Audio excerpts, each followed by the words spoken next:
Bab 1442. Membawa peti mati menghancurkan orang. Benua Ella. Wajah warrior yang penuh dengan garis hitam, ada apa, menempati tempat tinggal orang lain. Warrior yang muncul di depan Ella, dan berkata dengan serius, "Ini adalah duniaku."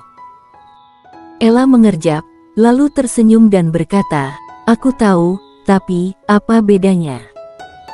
Aku tidak akan merampokmu. Aku hanya tinggal di sini. Ini tidak bagus." Warrior yang berkata dengan halus. "Meskipun wanita ini terlihat tidak berbahaya, biarkan dia tinggal di sini. Sejujurnya, dia khawatir. Aku merasa baik." Ella berkata dengan serius. "Aku." Wajah warrior yang sedikit jelek, apakah wanita ini benar-benar bodoh atau naif? Tidak bisakah dia mendengar apa yang dia katakan? Atau dia bertingkah bodoh? Warrior yang menggelengkan kepalanya dan berkata, "Nona Ella, aku tidak akan bertele-tele. Asal kamu misterius, dan aku tidak mempercayaimu, jadi aku tidak bisa membiarkanmu tinggal di sini." Kali ini, cukup lugas dan cukup jelas. "Oh." Ella mengangguk dan menyeret suara ekor panjang. Ketika suara ekor hampir menghilang, dia tiba-tiba mengangkat kepalanya untuk melihat warrior yang dan berkata, "Ini mudah ditangani, tidakkah kamu percaya padaku?" Warrior yang. Pada saat ini, Ella berjalan ke arah warrior yang dengan tangan di belakang punggungnya, lalu membungkuk sedikit dan berkata sambil tersenyum, "Aku mengerti bahwa kepercayaan manusia adalah timbal balik, jangan khawatir, aku tidak akan membiarkanmu mempercayainya. Sia-sia. Milikku, aku juga akan mempercayaimu, mulai sekarang, kita saling percaya, seperti yang kalian sebut sebagai teman, kamu akan menjadi temanku mulai sekarang." Warrior yang melirik Ella, jika Ella ini bertindak bodoh dan berakting, maka dirinya harus mengatakan bahwa keterampilan aktingnya benar-benar tak terkalahkan. Namun, semua yang dia katakan, termasuk tindakannya, datang dari hati, setidaknya dia berpikir begitu. Sederhananya, dia merasa bahwa hari kecil di depannya tidak berpura-pura gila, dia benar-benar seperti itu. Sekarang, dia tidak tahu harus berbuat apa. Dia belum pernah bertemu orang dengan karakter Ella. Tangguh. Biarkan dia pergi. Meskipun dia mengatakan bahwa dia tidak akan bertarung, siapa yang tahu apakah itu benar atau salah. Apalagi pihak lain sangat tulus, jika pihak lain kuat dan memiliki sikap buruk, itu akan lebih mudah untuk ditangani. Tapi sikap pihak lain sangat baik. Belum lagi warrior yang adalah orang yang makannya lembut dan tidak keras. "Jika menghormatiku, aku akan menghormatimu. Jika tidak menghormatiku, aku akan membunuhmu." Ella tidak lagi peduli dengan warrior yang, dia berbaring di depan warrior yang, matanya sedikit tertutup, dan dia dengan rakus menyerap energi murni spiritual dan udara di sekitarnya. Dia suka di sini. Warrior yang melirik Ella, dan dia merasa bahwa pihak lain sangat menyukainya di sini. Pada saat ini, Ella tiba-tiba membuka matanya dan menatap warrior yang, dan berkata, "Ini sangat bagus di sini. Tidak ada perselisihan, tidak ada kepentingan, tidak ada jalan surga, tidak ada keinginan. Semuanya segar. Aku ingin tinggal di sini selamanya dan tidak keluar." "Oke. Kamu membenci dunia luar?" Warrior yang bertanya. Ella melayang, dan dia mengangguk, "Di antara semua ras manusia adalah yang paling serakah. Pada awalnya, mereka menciptakan sistem kultivasi dan peradaban untuk mengubah takdir dan perbaikan diri mereka, tetapi, pada akhirnya, mereka menyerbu ras lain, memperbudak ras lain. Mereka menjarah langit dan bumi. Dunia demi dunia dihancurkan. Mereka tahu bagaimana menciptakan, tetapi lebih tahu bagaimana menghancurkan. Sebenarnya, bukan hanya ras manusia, kan? Warrior yang berkata, "Aku akui, apa yang kamu katakan benar, tetapi, kecuali manusia, apakah semua ras lain cinta damai? Klan lain melakukan hal yang sama." Ella berbisik, "Jadi, aku benci dunia luar. Sekarang, dunia luar memiliki bau darah di mana-mana, dan bau pikiran jahat di mana-mana. Aku benar-benar membencinya sampai mati." Warrior yang terdiam untuk waktu yang lama, dan kemudian berkata, "Jika kamu suka berada di sini, maka beradalah di sini." Faktanya, selama dia berada di pagoda Hongmeng, dia tidak takut dengan apa yang akan dilakukan pihak lain. Meskipun pagoda Hongmeng menolaknya masuk sebelumnya, tetapi pada akhirnya dia berkomunikasi, tetapi pagoda Hongmeng tidak menghentikannya. Jelas, pagoda Hongmeng juga berpikir bahwa dia tidak dalam bahaya. Jika tidak, bahkan jika dia berkomunikasi, pagoda Hongmeng pasti tidak akan membiarkannya masuk. Sebenarnya, yang tidak bisa dia mengerti adalah mengapa pagoda Hongmeng ingin mencegah Ella masuk untuk pertama kalinya. Dia bertanya, tetapi tidak mendapat jawaban.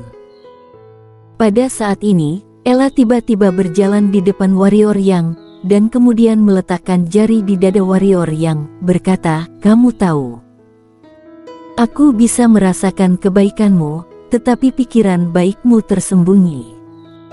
Tapi itu tidak masalah, aku akan mengikutimu di masa depan, dan aku akan mengajarimu bagaimana menjadi orang baik." Warrior Yang. Setelah Ella selesai berbicara, dia berjalan di depan ular sanca kaisar kuno di kejauhan. Ketika dia melihat penampilan tragis ular sanca kaisar kuno, sedikit kesusahan melintas di mata Ella, dan dia akan mengulurkan tangan untuk menyentuhnya. Pada saat ini, warrior yang tiba-tiba muncul di depannya, lalu menariknya ke belakang dan berkata, "Ini sangat berbahaya." Ella menggelengkan kepalanya, "Tidak apa-apa, itu tidak akan menggigitku."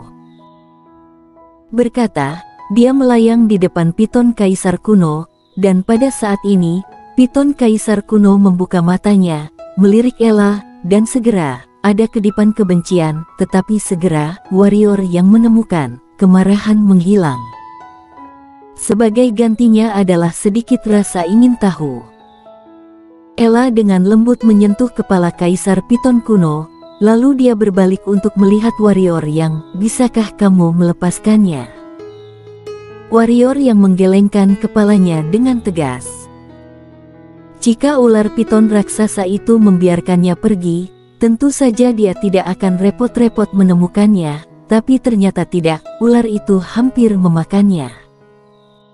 Jadi, bagaimana dia bisa dengan mudah membiarkan pihak lain pergi? Sejujurnya, jika bukan karena kekuatan lawan tidak buruk, dia akan membaginya dan memberi makan Blackie. Ini menyedihkan. Ella berbisik, dengan tatapan memohon di matanya. "Itu hampir memakanku sebelumnya." Warrior yang berkata dengan suara rendah, tidak tergerak. Ella terdiam lama, dan kemudian berkata, "Biarkan dia menyerah padamu selama 5 tahun seperti dua serigalamu. Setelah 5 tahun, kamu bisa melepaskannya, oke?" Warrior yang melirik Ella dan berkata, "Jika kamu bisa membuatnya menyerah, aku bisa membebaskannya dalam 5 tahun. Bagus." Ella mengangguk, lalu berbalik untuk melihat piton kaisar kuno. 5 tahun, 5 tahun adalah masalah ujung jarimu. Ikuti dia selama 5 tahun, oke?" Kaisar piton kuno melirik warrior yang di kejauhan, lalu ke Ella, dan akhirnya, ia mengangguk. Melihat adegan ini, warrior yang menatap Ella dalam-dalam, gadis ini terlalu aneh. Dia secara alami tahu bahwa alasan mengapa piton kaisar kuno setuju pasti karena Ella. Apa sejarahnya? Kenapa membiarkan monster kota? Semua memberikan wajahnya seperti ini. Warrior yang tidak bertanya karena dia tidak bisa bertanya. Bagaimanapun, Ella ini telah membantunya. Dengan bantuan ular sanca kaisar kuno ini, peluangnya untuk mencapai hutan gelap akan jauh lebih tinggi. Bagaimanapun, ini adalah binatang buas yang tiada taranya, terutama saat ini ia keluar dari masalah. Ella menepuk kepala piton kaisar kuno dengan ringan, lalu berbalik untuk melihat warrior yang, dan berkata, "Silakan, aku akan berbelanja di tempatmu." Setelah dia selesai berbicara, dia bergerak langsung ke kejauhan, dan menghilang dari pandangan warrior yang setelah beberapa saat. Di tempat, warrior yang terdiam beberapa saat, dan kemudian menghilang ke lapangan. Selama pihak lain ada di dunia ini, dia dapat menemukan pihak lain kapan saja. Dapat dikatakan bahwa setiap gerakan Ella ada di bawah hidungnya. Karena itu, dia tidak takut dengan trik pihak lain. Pada kenyataannya, warrior yang membuka matanya, dia melihat peti mati tempat Ella berbaring sebelumnya. Dengan ragu-ragu, dia datang ke peti mati es, dan kemudian mengulurkan tangan dan menyentuhnya. Dingin dan dingin. Peti mati es terlihat seperti terbuat dari es, tetapi sebenarnya terbuat dari es, tetapi sedikit berbeda. Bagaimana perbedaannya? Pada awalnya, warrior yang agak tidak jelas, tetapi segera, dia menemukan sesuatu yang berbeda. Karena ketika dia akan memindahkan peti es yang mengambang, dia ngeri menemukan bahwa peti es itu tidak bergerak sama sekali. Warrior yang mulai mengerahkan kekuatan, namun, ketika dia menggunakan semua kekuatannya, peti mati es itu tetap tidak bergerak. Warrior yang seberapa kuat kekuatannya? Kekuatan fisiknya adalah puncak dari wirayuan alam milenium. Dapat dikatakan bahwa dia bahkan dapat mengguncang gunung besar, tetapi pada saat ini, dia bahkan tidak dapat mengguncang peti mati kecil di depannya. Berapa banyak ini? Setelah hening sejenak, warrior yang mengeluarkan langit pemakaman dan menebas peti mati dengan pedang. Peng! Langit pemakaman bergetar hebat, dan warrior yang langsung terguncang ribuan kaki jauhnya. Tidak hanya itu, darah di langit pemakaman di tangannya juga lebih redup daripada sebelumnya. Tapi tidak ada jejak di peti mati es di kejauhan. Setelah hening beberapa saat, warrior yang menggerakkan pergelangan tangannya, dan Burial Sky digantikan oleh roh pedang, kemudian dia datang ke peti es dan menebasnya dengan pedang. Peng! Warrior yang terpental lagi. Kali ini, dia tidak menahan tangannya dan menggunakan semua kekuatannya.